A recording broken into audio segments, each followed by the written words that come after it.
Flames as they drop it 21-17 to the Missouri State Bears. Hey there, friends. Welcome to the Flame Central Game Day post-game show brought to you by Frank Good Builders. Well, Flames now with 2 losses in conference play, and the hard reality is this pretty much sums up your conference play. It's going to be very difficult to get into the Conference USA Championship game from here. Yeah, it is, and you're going to need a lot of help. And I just don't know that there's enough losses left out there to make that happen. That's a bummer way to lose a game, right? You asked before the game, is this a trap game? And I think DJ. True. Well, I don't want to speak for DJ, but at least I was like, I don't think so. You know, I think they. That's what I said too. Backs against the wall. Yeah. You know, you were 0-4. You've got to win out. They've got this. They did not have it. Yeah, I thought it was not a trap game. I thought it was a game for them to continue the momentum, especially since they had won 3 games in a row, and Coach Chadwell had these guys going in the right place. But it's a very, very tough game to lose. It's all but done when it comes to the conference championship. There is still more to play for, though. There's, of course, your pride and the retention of your players, but you can still make a bowl game. Yeah, difficult loss for the Flames. Let's hear from Coach Chadwell with Annette Corey. Well, Coach, Missouri State's offense looked like a different one in the second half. In your eyes, what changed defensively? You know, I think we missed some tackles that gave up some big plays. And, you know, offensively, we sputtered there, and we put our defense out on the field a little bit more. And I think they got a little tired there. And so, they did a good job of answering. And, you know, came down there in the fourth quarter. We had opportunity to end it, couldn't do it, and they went right down there and got the touchdown. At halftime, you were telling me about the missed opportunities offensively. How would you summarize the day that side of the ball had? You know, we left a lot out there, and credit to them. They got a good defense, but we had some opportunities, especially in the first half. I think we had them on some ropes, and we didn't take advantage of it. Second half, they did a good job. You know, we had a couple drives, and we had some drop passes, had some self-inflicted wounds that could have extended some drives. And then, you know, we had whatever happened there in that last series, we had a good play, and we fumbled, and we got the ball back. And then we couldn't finish offensively there to end the game. So disappointed, really, just in, you know, all areas there. Thank you for the time, Coach. Thank you. Well, let's look at that final touchdown of the game in our Central Virginia Credit Union highlight of the game, and just another beautiful pass coming out of the hands of Clark, the veteran, making his presence felt, and just a tremendous amount of poise shown by him throughout this game. Yeah, and he was knocked around in the first half, and to come back and to still have the wherewithal to drop some of the dimes that he was dropping, especially in that fourth quarter, just dropping it in a perfect location for his wide receivers to get it. He ends up with 286 yards passing and 2 touchdowns. This is our Bojangles final game stats, and total offensive yards was in the 80s for the Bears in the first half. They finished with 332. That in itself speaks to just how great of a second half of football they played. Yeah, resilient bunch. They did a really good job. That's a great job by Coach Beard to basically say, hey, guys, we're not out of this thing. We're down 10. They went and rattled off 21 points in the second half.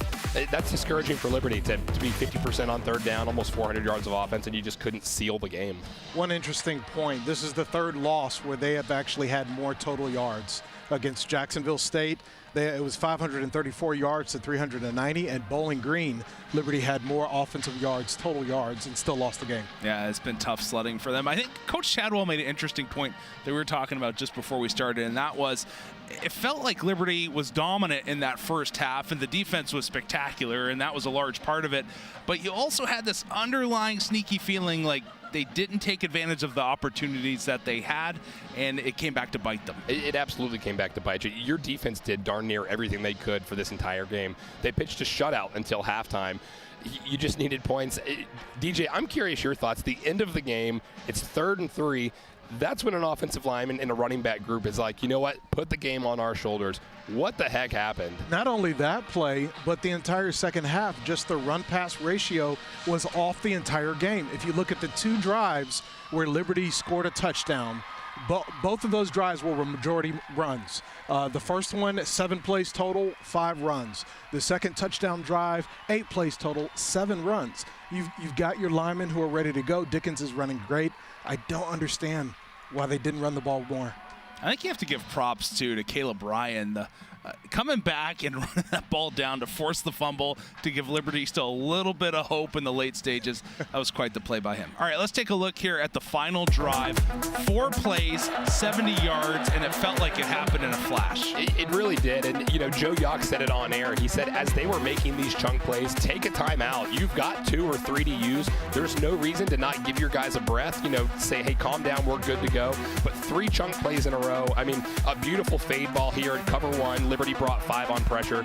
That is a picture-perfect 2-minute drill. Your defense was exhausted at this point, not only because they had a drive shortly before that, but the offense had too many 3-and-outs, 5-and-outs, and so they were on the field the majority of the time.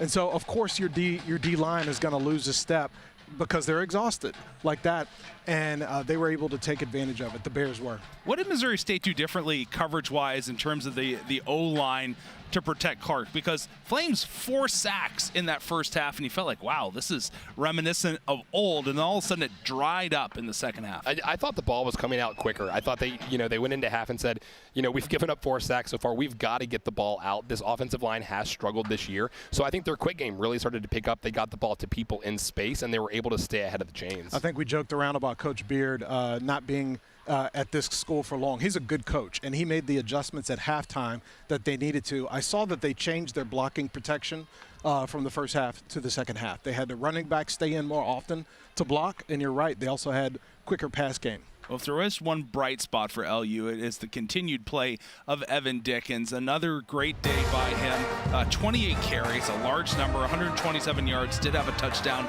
and average 4.5 per carry. That's right. 4.7 yards for the entire offense rushing per game, and you still lose. That's a shock.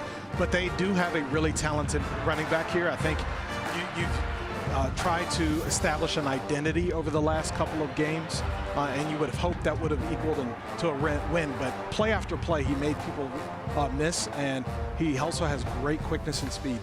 Yeah, I think what I like about kind of what we've seen from this offense the last 2 weeks is 2 weeks in a row, we've got now 50 carries between this week and last week for Evan Dickens. So they are clearly committing to the run game. They're focusing on one guy. So that is one thing to kind of hang your hat on, because for a lot of the year we were like, what does this offense want to do? Do they want to throw more? Do they want to run more? If they are going to run, who do they want to run with? It's clear that they've picked their guy. All right, let's look at our upcoming schedule brought to us by Courtyard. And obviously this felt a lot more exciting earlier when it felt like every game meant something. Now the Flames head on the road for 2. And again, it's not out of the question that they make it to the Conference USA Championship game, but the percentages are awfully low. Next week, taking on FIU on the road, then they go to Louisiana Tech. They will wrap things up at home on November 29th here at the Bill against the Kennesaw State Owls, who themselves are still undefeated in Conference USA play and haven't quite this season. I think the thing that I'm going to be looking for in these remaining games is kind of like what we saw them drop 4 in a row, is how resilient can this group be? Are they going to come together? What product do they put on the field? Do guys give up on one another, or do they band together and win these next 3 or 4 games? Yeah, and they need to get some revenge against Kennesaw State. There was that embarrassing win last year in Georgia that really knocked them out of contention. And so, yeah, if you put the helmet on, you play football, you got to play for pride, man. You don't stop playing even when the season isn't going the right way for you. And so I'll be really curious to see if Chadwell is able to, again, keep this season together. And in this day and age of NIL and the portal, you also have to think about that as well, player retention. And so you want to finish strong, get in a bowl game, keep your players together. Well, again, a heartbreaker for the Flames as they drop this one by 4 to the Missouri State Bears, falling to 4-5 on the season. Thank you so much for tuning in, everybody.